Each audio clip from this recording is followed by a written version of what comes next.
Yeah, man. And here we are with Lewis the Foot Long. How you doing, my friend? Good, man. All good. All good. You know, in sunny Wales. Absolutely wonderful. Congratulations again for your recent performance. Phenomenal knee bar. I mean, who thought leg locks were going out of fashion, but clearly not. Here we are. I've hated leg locks all my life, and yeah. I never did. I think I'd win by a leg lock, like never. I mean, it's not something you turn down anyway, getting the opportunity, but this is it. So, Yeah. post-fight then, what's your world been like at the minute? Has it been sort of back into a camp straight away? Has it just been sort of a bit of deload, a bit of time off? What's been the aftermath been like? Yeah, I came back, and it was worse than when I went away. You know, with the lockdown. So I came back and popped at the pub, and I had to sit 2 meters apart from my mate. You know, just like well, so it's been a bit strange. I haven't really sort of like decompressed, as you'd say, but whatever, and it doesn't matter. It doesn't matter. But yeah, no, I do you know what? I always train, and if I'm not training, I'm in the gym with the boys because I run the gym as well, and they got I'm always giving them the best I can, but I'm on the mat or on the side, so it's all I do anyway. I mean, this is a huge part of it as well. I'm glad you sort of mentioned this because, again, after the fact you've had your fight, the world's bigger than yourself, and a lot of people don't appreciate that. They think, okay, I've had my fight. Yeah. See you later, boys. I'm going to go rest your bed. I don't care about your upcoming fights, this, that, and the other. So that's always good to see that sort of level of consideration. Now, when it comes to your camps as such, the whole Chael Sonnen thing of camps for kids, I train hard every day kind of thing. What's your kind of mindset with that sort of thing? Are you sort of training pretty much fight intensity pretty much all the time? Is it just like peaking for this? Are you one of these guys that gets fat and then comes back for a camp and then sort of in and out? What's your sort of, where do you sit in that kind of spectrum? This is interesting, see, because you see people are coming back for fights and then you don't see them again. Well, a lot of people have said to me, like, do you think how owning a gym would have, if you didn't have a gym, you could concentrate fully on fighting? Would that been better for you? But I really think that the gym has been a blessing in disguise for me, because I've always had a home to come back to, a home, a business, this is where my friends are. You've got much on the outside as well, So it's always been that blessing that's given me the opportunity to come back and, stay fit, stay, motivated, because I've got to help other people. It really has, that's what I do it. But as far as that, I think it's taking time off. Not taking time off, but like, it's like find some other enjoyment. Like I do a lot of yoga, so after a fight, I'll typically go and do a lot more yoga. So I'll still obviously train all my main components, but do more of something else. Just still fit, healthy, keeping you there, but not always onslaught. Well, this is it, sort of active recovery side of things, because if you used to go in 100 miles an hour all the time, to go for a dead stop is a bit sort of unnatural. But again, you're sort of ticking over, making sure things are still moving. And when it comes to sort of running the gym and everything else, it is interesting because the conversation that when you start coaching, you start thinking the techniques more detail, you start, developing and that side of things. Do you feel that's taken a step further by doing the whole gym as a whole, as in structures, business side of things? Has that really had an influence on your game as such, or is it more just the general keeping active in your head as well as the actual physical side of things? It's everything, because it's now, it's my income as well at the gym now. So the better I do, the better the fighters do. The better the gym does, the better I do, and it's just all a circle of that, So it's, yeah.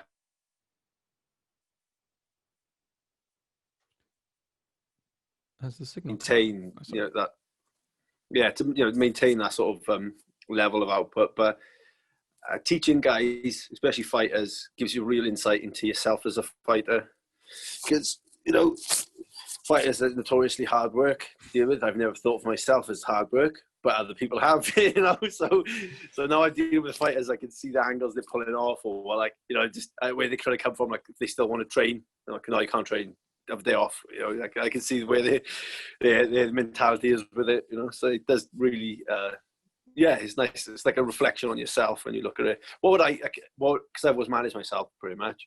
What would I tell myself in this position? So the boys find it quite funny. So, I mean, this is funny when you look back at the things you've done before. You think I'm always quite reasonable, at least to myself, and you think, okay, maybe it wasn't. Yeah. This is kind of it, though. This is where this sort of gets more interesting when it comes to coaching guys, because again, you appreciate the other side of it. Now, do you fall on the sort of side of, again, this is more of a spectrum in the sense of, okay, I'm teaching these techniques in a specific way, this is my style, but then letting people free ball and do their own thing and develop their own sort of style? Like, how do you find that sort of happy medium at the minute? Because again, it's sort of still building people up almost from scratch still. How are you finding that sort of grey area? I quite enjoy. I mean, there's obviously a right way to do things. Well, certain things, you put your hands up for a certain reason, but there's always room for there's always room for playing, especially MMA, stylistic. So the way I do it is I teach the way I would do it, or the way you should be done, technically. But then also, I bring in a lot of coaches. See, so I don't have a lot of time to teach the boys myself. Like, I'm on the mat with them a lot, and they'll ask me like, how did I do that technique? And I say, this is sort of typically, a short, stocky fighter. You're not going to be able to do it as well as a long limb, athlete or whatever. But no, I bring in all the individual coaches, so we bounce off each other and bring it all together and sparring in different sessions. But I think having one coach to do everything is quite hard work, especially if you're fighting as well. but this is kind of what I mean. There's a lot more going on with this and sort of scratching the surface a little bit. So again, you've got obviously your own career to look at as well on top of the coaching, because when you've got your own camp, it's then trying to stay present in your classes, and also the input, because again, yourself, like training with one person, you get one perspective on certain things, but also in the same breath, you're building this team up, trying to have, these are my guys, and then letting them fly their nest if they need to is a bit of a, unnatural sort of thing. So it becomes this whole thing in itself. Like, where have you always sat on that cross training, like from early days? Has it been something that's been sort of instilled in you, or has it been a bit like, us all, see you later? I just let people do what they want, really. It is hard work sometimes, but then you've got to trust people in where their loyalties lie.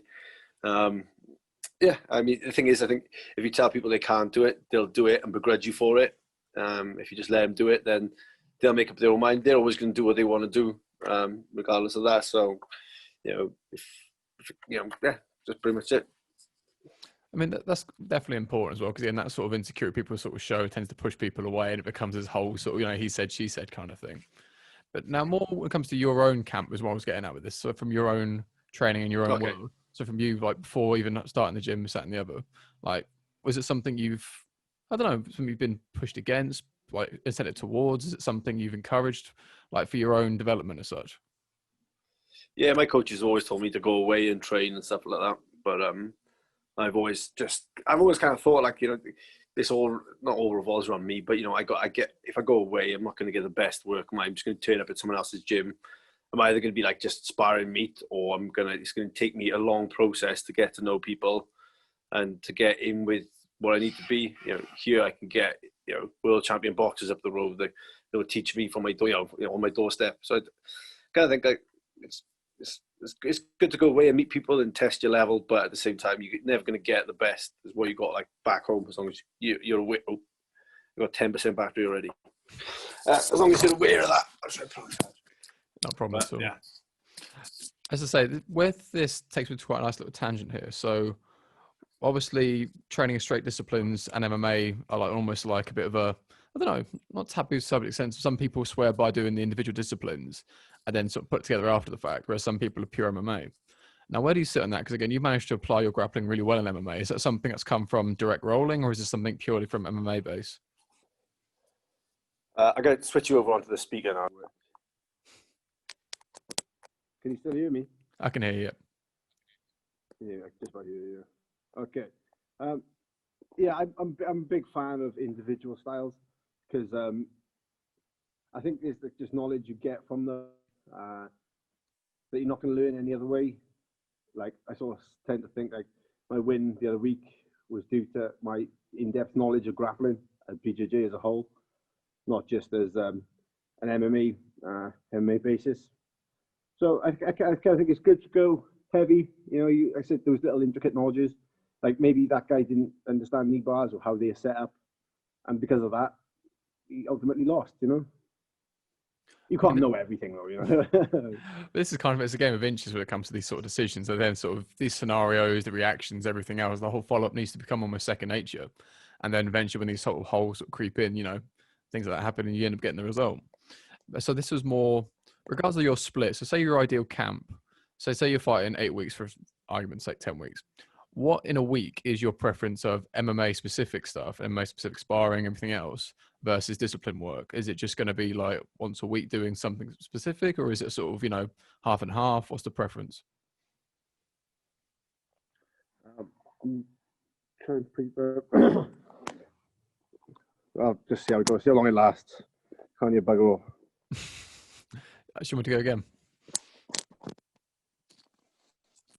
Hello. Yeah, sorry. Yeah, sure. So the question I was asking was, well, if you had like an ideal fight camp for the sake of the split in itself, is where's your preference sort of lie? Is it going to be primarily MMA and MMA sparring, or is it going to be discipline work and then integrate in MMA after the fact? What's your preference of that sort of split throughout a camp? Well, if you're fighting MMA, your preference is going to be MMA. I'd prefer fighters to have a little bit more rest and turn it on in the sparring sessions, rather than trying to do their BJJ, their strength and conditioning, all that in one day. I'd rather them turn up for sparring than anything else.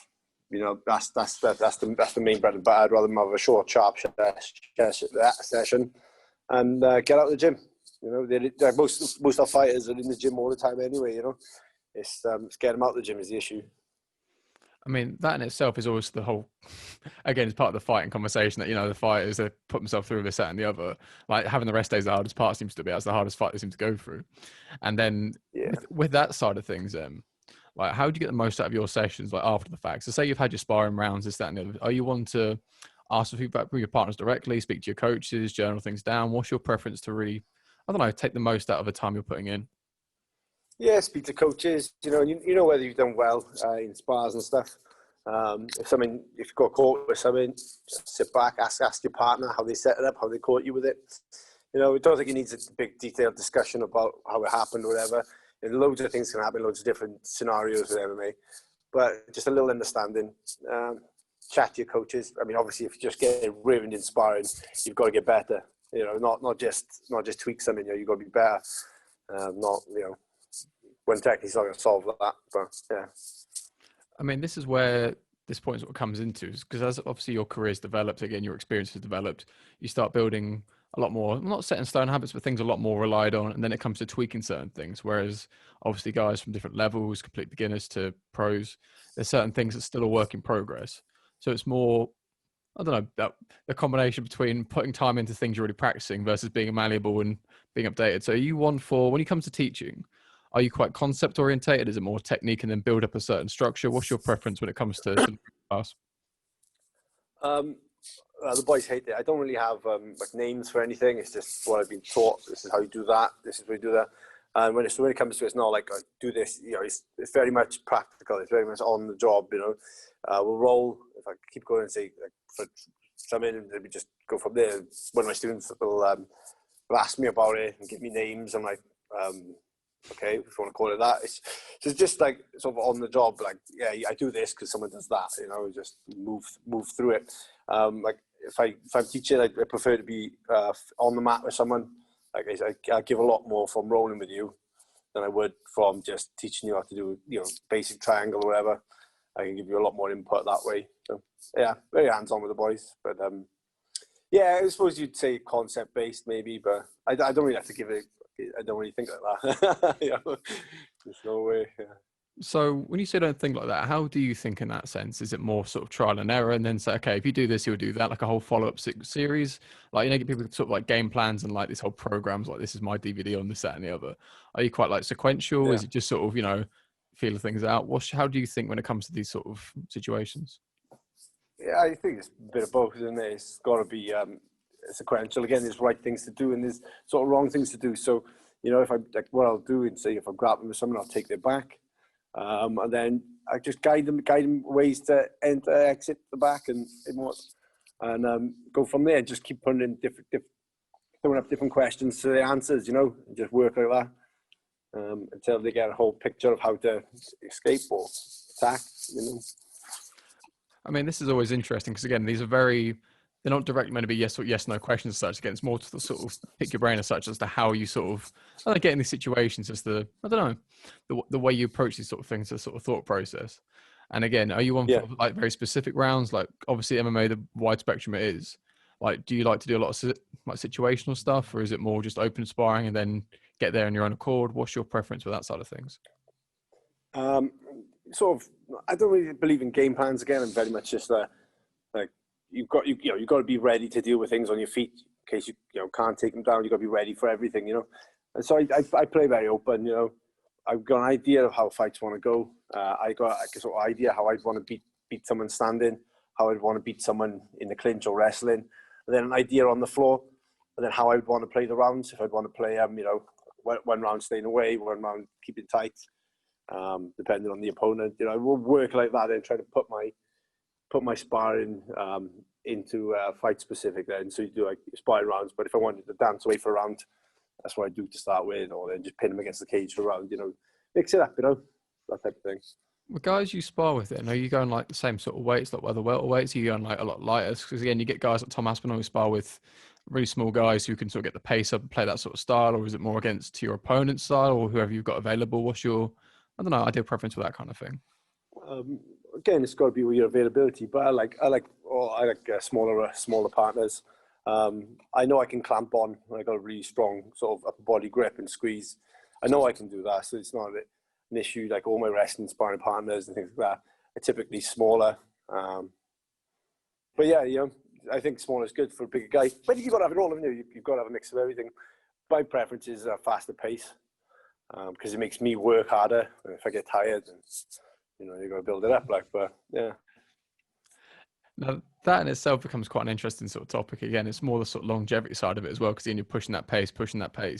And again, it's also taxing your system. So when it comes to sort of the S&C side of things and the recovery and everything else, is that something you take a lot of time on, or is it sort of accessory work every now and then? Is it just like, get in the way? Where does that sort of sit in your sort of schedule?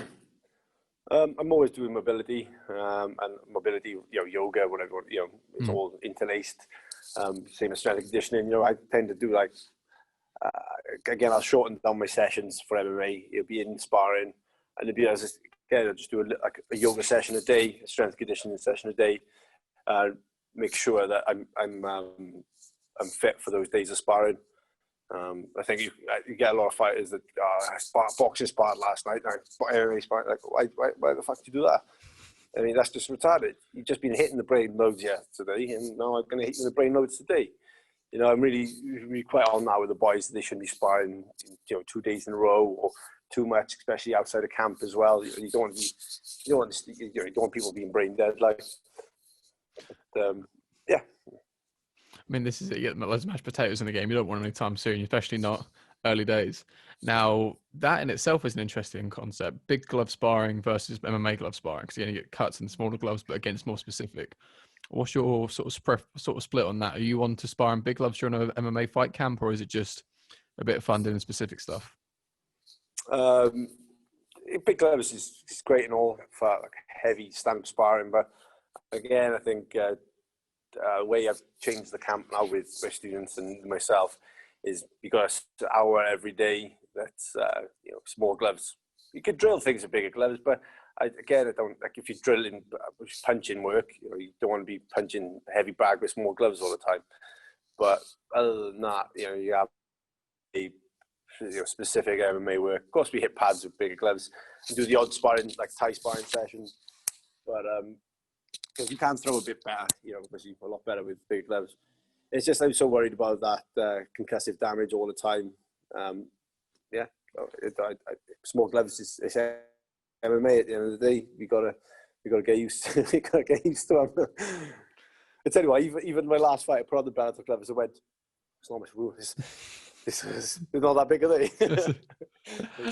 I think 30 fights in or so. You thought you realised it by now, yeah. This is it. 4 ounces, they're nothing. It's just basically paint on your hand at that point. And like, it does get quite interesting, that transition, because you're not going to spar in 4 ounces. Oh, you might as well be in a car park again, like fighting bare knuckle at this point. You can spar in 4 ounces. Just trying to keep it specific still. And again, also longevity becomes the whole sort of thing. Now, with your yoga, I want to go into that quite a bit more. So is that like yoga for BJJ as such? Is it more specific to sort of sport movements, or is it just general rehab stuff? Is it quite intense? Is it essentially a workout in itself? Where does what is your yoga looking like? Yoga's yoga, you've got like typical asana practice, you know, the movement, you know, which is you see all these like flexible people or whatever doing online. But no, I'm really into yoga for everything it is. You know, I went and learned, you know, done my teacher training. I'm really into like, it's not just yoga specific, BJJ specific or anything. You know, I wanted to learn yoga. Like I see it as another martial art, you know. So, and then you got like sort of all the movement intertwined with the breath work, and then it really opens up a new sort of avenue of things. Like it, yeah, man. It's not, I do like a couple of mobility sessions where we have like rollers, bands, and stuff, and that's always tied in with like what you call it, Pilates, yoga with band work.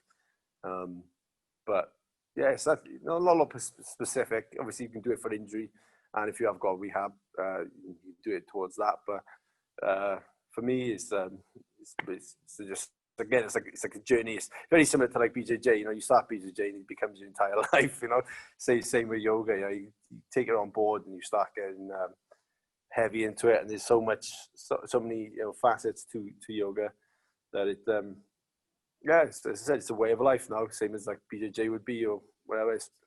Yeah. Let's go a bit more into that, because again, it's more. These questions are about you specifically, again, and your preference on things, not so much the general looping statement for everyone. And the whole comparison between BJJ and yoga is quite an interesting one. So do you feel your BJJ sort of mindset of the way you learn things, the way you practice things, is it, again, transfer into yoga? Is it trying to get the initial techniques right and then keep on drilling that? Is it try a bit of everything and see what you prefer? What's your preference on that side of things? It's, I think it's, when it goes to yoga, oh shit. Yeah, when it goes to yoga, it's like you shouldn't force anything, but at the same time, if you come from an athlete's background, if you can't do something, you force yourself to do it. So it's the kind of mixed up a bit there. But ideally, you know, you just do your best and get into those positions. I think, you know, BJJ is what, involuntary yoga. Then you've got yoga, which is voluntary stretches, you know. But yeah, but I think it's something. I think it's better than strength and conditioning. I think you can do it all in yoga. You know, I forgot the question really, but it's more the general sort of comparison between the two, because again, it's a similar sort of concept where it's not so much set in stone for the sort of regimented sort of curriculum as such. It's more of an independent thing. You start going into it, see your style, see how things work and how it develops, and again go into things like longevity and again consistency as well. Like, yeah, what made you start yoga in the sense of this? Was it more of a something you felt you're missing out on, something you wanted to try, something, you know, that would help anyway, or is it rehab stuff? What did you start yoga? My mate said I've always wanted to get into yoga because I wanted to do the breath work, like, you know, in the Hulk and this, what was it, like Gracie, doing the breath work. So I've always wanted to get into the sort of breathing aspect of it, because the sort of thing, like, if you control your breath, you control the body, and then ultimately the mind. And in fighting, you need to be focused, and that's yeah, the sort of thing. Again, one avenue of it. But yeah, I got into it. I found everything ridiculously hard, and then it pissed me off. So I was like, right, fuck this. I got to be able to do this. And then it sort of hooked me that way. Met some good coaches with pranayama, breath work, and I tend to follow like an Ashtanga style, which is quite a bish bash bosh. That's what it is. Work. It's like, you know, that's the way it's done. Go that way. But yeah, so good. I think with BJJ, man, it helps so much. I mean, I'm grappling now and I can get my legs up where my arms are. People don't know what they're grabbing, you know. Lol. But, hello. Hey, hello. Turn the lights back off. We have fun. Pull on that. That's Back it. I come in. Well, what about training? But yeah, so anyway, yeah, it's like yeah, lively.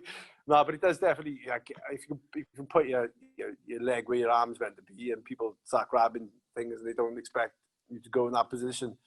You know, so that's what. I mean, right from the innuendo, says nice mature adults we are. Fantastic. Love to see Fuck it. Yeah. Big grown-ups, what we want. I mean that in itself. So do you see it more to add to the sort of skill element to it, to sort of make more out of the sweeps you're doing, the more emphasis on the techniques you're already implying then? So it's more of, okay, did you feel restricted beforehand then? Like, do you find it with your striking's improved as a result? Striking, I don't know. I wouldn't say about my striking, to be fair. Don't feel like that's I don't think that's vastly improved with yoga, but the wrestling and jiu-jitsu is just like as I said, like guy my short and my size stocky shouldn't be triangling people a lot bigger than me. You know, I get body locks on people. I got tiny limbs, you know. I shouldn't be able to do it, but you get into those positions. Like I can put my leg behind my head, you know. Just give it a go. Fair enough. So everyone listening to audio only. I don't know what else to say. Yeah, don't really imagine it's a bit, you know. What more do you want on a Friday? Love to see it. I mean, I'm not going to try and copy that as well. It's Friday, is it? Can't tell anymore. Yeah. I mean, I'm a lot lanky and a lot less flexible, but here we are. Wouldn't be as elegant. Yeah, I get students in the gym, and they like I use a lot of yoga after a hard sparring session to cool down, you know. And you know, you get students there that can't touch their toes, and you're like, this isn't good. Like, you know, I feel responsible as a coach to be, you know, like back years ago when you used to go to like a karate class or something, you could turn up and it'd just be pure stretching, you know. You just could just be that, you know. And these days it's just you shrimp up the mat a couple of times, you know, drill technique. Like, Now this is where this next sort of topic sort of gets quite interesting in the sense of the development from your traditional background, again, with the judo, the BJJ, to sort of the modern era of martial MMA and everything else, and those sort of traditional values, and how you feel things have sort of either lost touch, because again, you're saying there regards to the general fitness sort of things like that, again, the mobility, this kind of thing. Like, what do your sessions look like as a whole in comparison to that? Like, say you run an MMA class, what's warm up looking like? What do my sessions look like? Well, we got our individual styles and stuff with that, but I take 1 or 2 sessions on the weekend. There's like say 2-hour wrestling session, you know, and it's like I really enjoyed the old school wrestling. You know, it is like a plyometric warm up, almost acrobatics. You know, so I've brought it back to that. You know, hard drilling, little break, sparring, and then we're doing 20 minutes, half-hour yoga at the end. You know, we have a chat, we have about things there, and just have a laugh. We really, you know, it's good team building as well, that we all get to sit around and chat, as well as, you know, see where we can go with yoga. And it's the end of the week as well. Normally it's a Saturday, so it's good. You know, you got to have a stretch. People don't realize it's not just about being flexible. It's a lot about strength, and it's being able to be strong in those areas where you should break there. Maybe you can take it back further and still be able to pull it back in as well. You know, people don't really realize how much of a necessity it is. Obviously, people think flexibility and injury prevention, but it's a whole lot more than that. When people start doing it, I just say just start doing it, and the benefits, almost as I said, like with students that can't touch their toes, within like 3 weeks, they're doing handstands, lifting their body up. It just doesn't take long. It just takes a little bit of consistent work. And this is it, because again, it almost comes across a bit of a novelty, but again, you get that side of things where it's the actual longevity side of it. And for anyone who hasn't been to a wrestling class, I think that almost is a standard of ridiculous warm-ups of all the acrobatics, this, that, and the other. You think, God, can you hear me all right?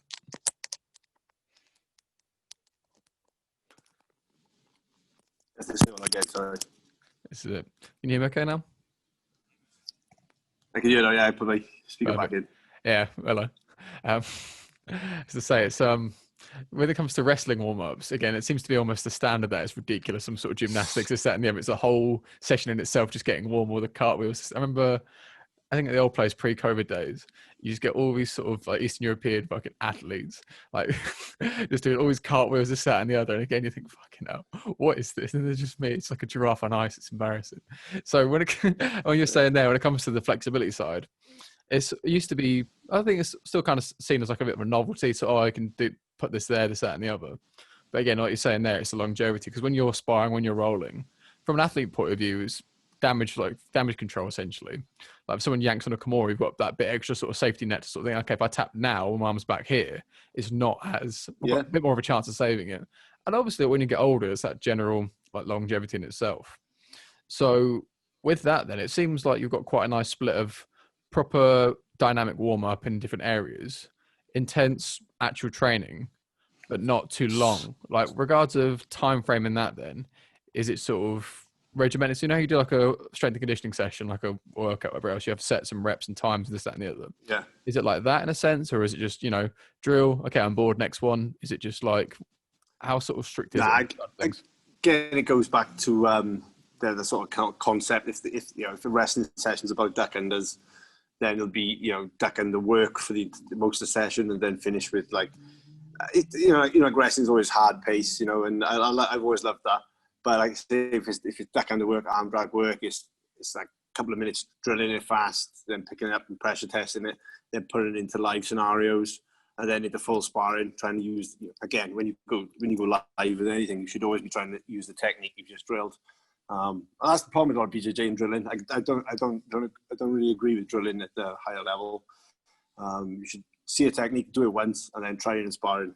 You know, you shouldn't need like 3 hours on the mat practicing a bloody technique and having a chat with your mates. You should be on trying it. You know, there's enough white belts to try and choke out. You know, fine, practicing on them. Now, this becomes the next point, but before we go on to the next point, quick shout out to our sponsors. So obviously, your sponsor to Tommy Fightwear has been quite good to you, you're saying? Yeah, they've sponsored me for years, you know, and they've always been great with me. Can't fault them. Great, lovely guys. Fantastic, check them out. And our sponsors, English Hypnotist, The People's IT, and Rieco Clothing. Links to those will be in the description. English Hypnotist, fantastic for mental support. Again, people who seem to psych themselves out like myself, sort of self-sabotage kind of thing, fighters, business people, fantastic sort of support on that side of things, really help you understand what's going on with that.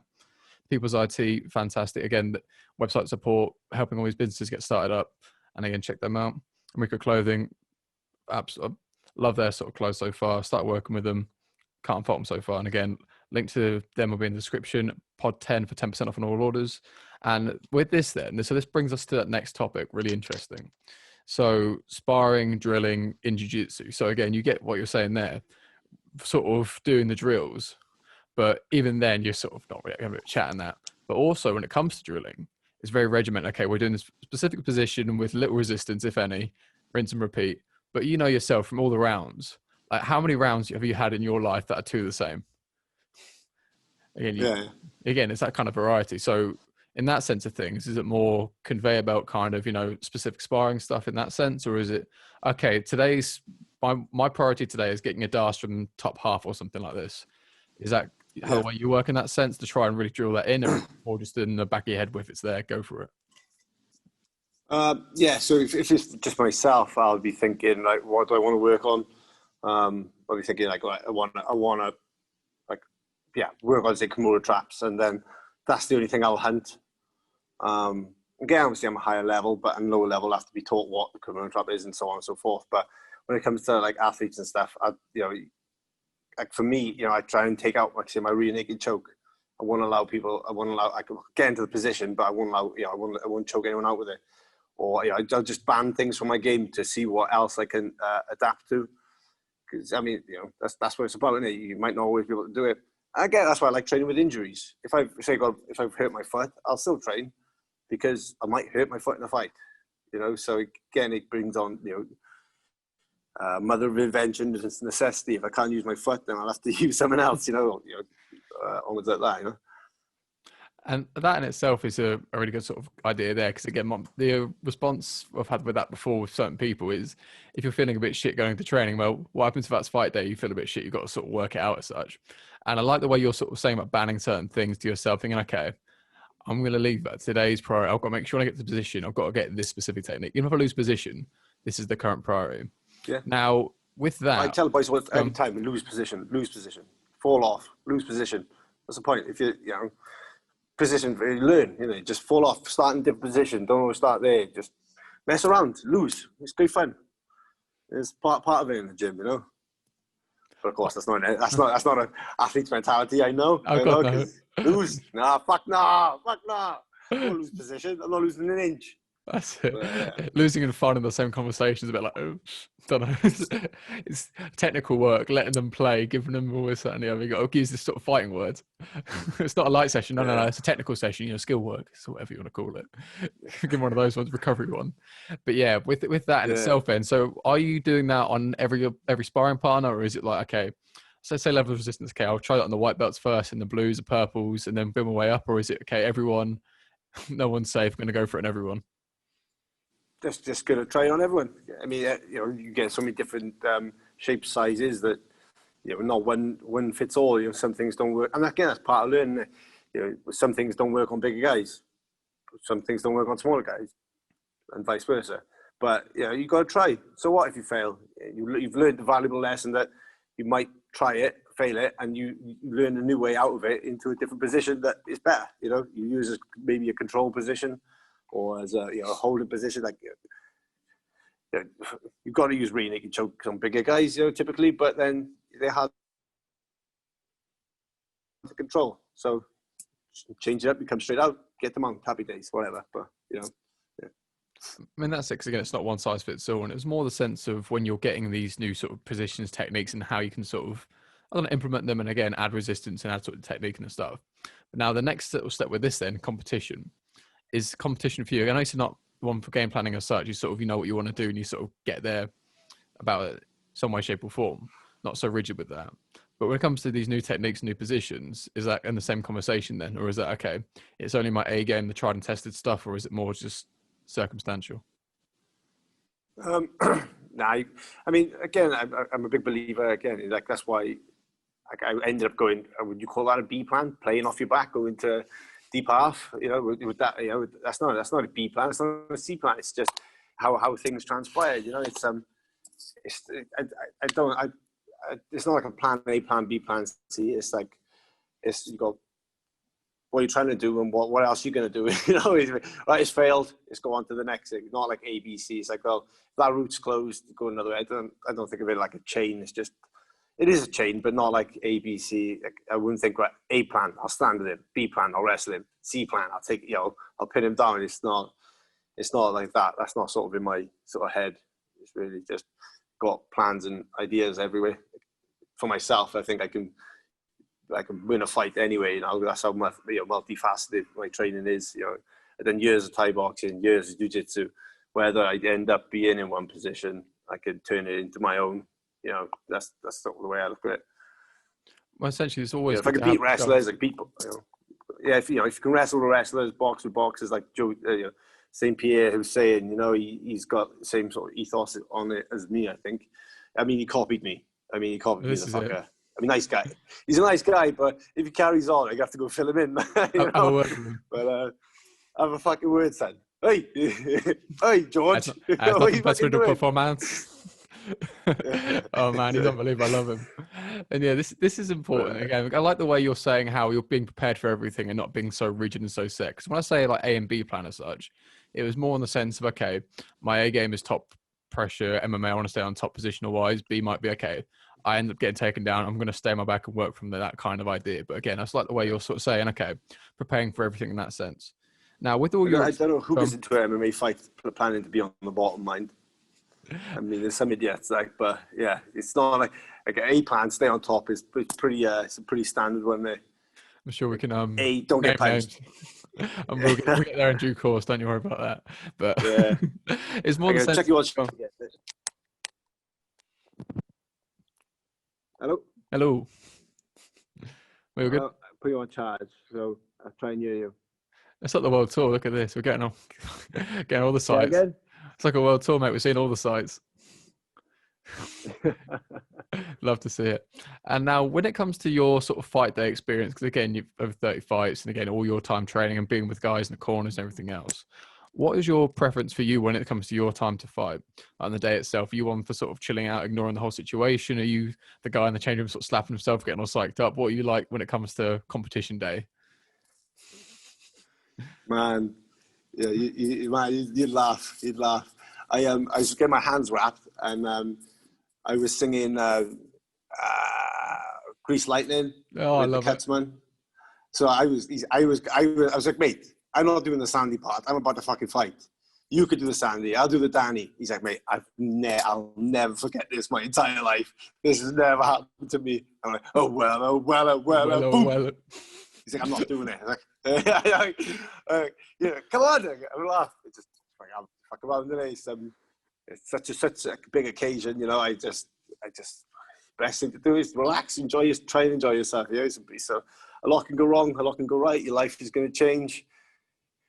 just got to ride that wave. Being angry ain't going to fucking change his shit, you know, fuck. It's just try and relax, be loose, and yeah, smile.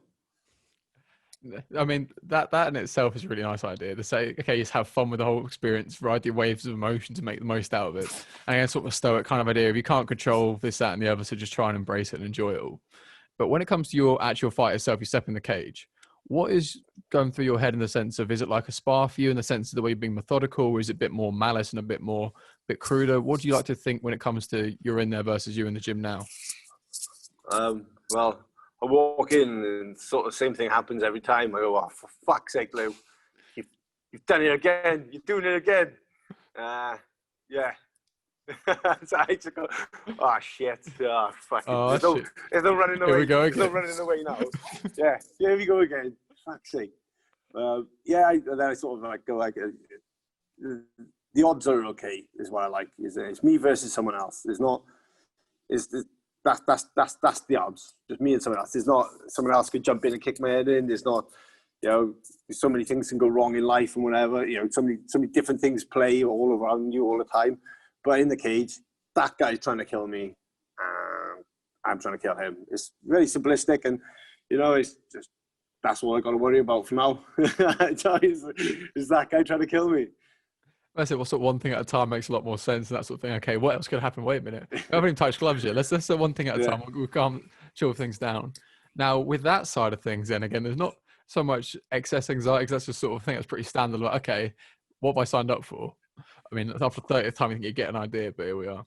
When it comes to your like competitive grappling match, like match against Ben Hills, for example, like what was your mindset in that? Because you get a lot of MMA guys who are very much like, oh, jiu-jitsu is not a fight. I don't take it seriously. Whereas some people appreciate, you know, it's still in itself a competition. It's still an event. Like, how do you treat that kind of thing versus an MMA fight?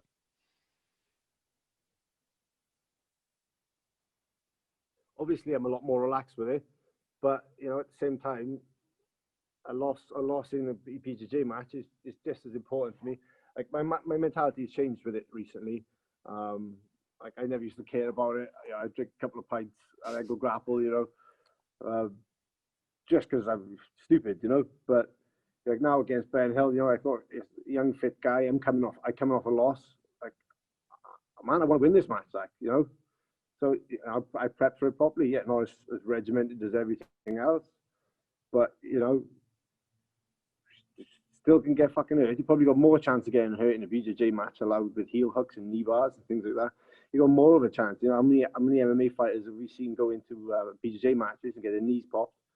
It's too many, and that could be, you know, 18 months, 2 years out of the cage for a fighter who's not going to earn, you know, for that time just for messing around for a couple of quid, or you know. So you got to switch on, like, you know, you can go wrong. It can go wrong, and Folly is the man that thinks he's fine there. Like, I mean, this is it but again. heel hooks don't work on me, so they don't work. Just put that out there. Heel hooks don't work on me. I think you've seen many, you know, any of my BJJ matches, I'm just sitting there laughing at people because I've always thought leg locks don't work. Good old Vinny Magalea's kind of thing. I mean, everyone knows in a street fight it wouldn't work. You just get really angry and, you know, it wouldn't work. It's fine. It's one of them ones. Hello? Can you hear me all right? Hello? Hello? Hello, you still there? Mate, can you hear me all right? Yeah, do you all that? I don't know. So we left it at leg locks don't work on you. And I was saying in a street fight it wouldn't work. You just get really angry and run away and see red like all the sort of people say. And then we sort of cut out. I'm not sure where we went up from there. So I'm trying to like change my phone over every now and again to the charger. As you can see, I've got a great charger. Oh, fantastic. So, yeah, a little bit. Yeah, so I'm trying to switch them over and like play a bit of both because I think my phone's about to die. So I'm trying to get them like between listening to my obviously interesting thoughts on things as well as charging my phone. But yeah, with heel hooks, you've got to be careful. But as I said, they don't work on me, and I never thought I'd win a fight with them, and I feel like a right slag winning a fight off my back with a leg lock. I mean, it's a Chael Sonnen thing again, isn't it? Like, I'm a Republican, I won't sit on my back with my legs wide on national TV or something like this. So again, being in the bottom. I was so upset after that fight. I was like, man, I feel like a slut. I've earned money off my back. I feel terrible. Stick to what you know. Yeah, exactly. Old habits. OnlyFans come soon. Oh God, don't start. Wonderful. Thank you so much for your time, my friend. Where can people find you on the other socials? I think in most places, just Lew_Long. Yeah, that kind of thing. Yeah. And what I think about I'm for on the everything. gym? Smart Academy Wales. Have a check us out. You know, obviously we're closed at the minute because we've got 2 weeks closed lockdown in Wales. So as you can see, I'm here alone. Very social distance. Awesome, Sure. guys. Links to those will be in the description. Yeah, it was just a dog on the mat, though. This is it. Thank you for your time, my friend. Link to that will be in the description.